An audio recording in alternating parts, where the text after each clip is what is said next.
Assalamu alaikum friends. In this video you will learn how to create a group call on WhatsApp. So let's begin the video. The process is very simple and make sure that you are connected with your internet. So let's start the process. You will simply open your WhatsApp application. So here you will go to your calls option at the top corner. You will simply tap on calls.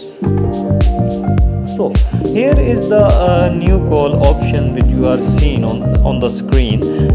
Call someone or create a group call.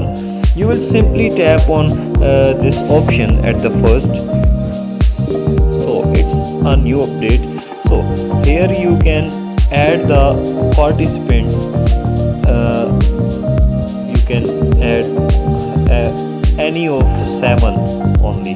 So we can add only 7 which we can call to your friends or family members, even group calls. So when you will tap and select all of your friends or contacts, so you will simply tap on the call button and the group call will be started.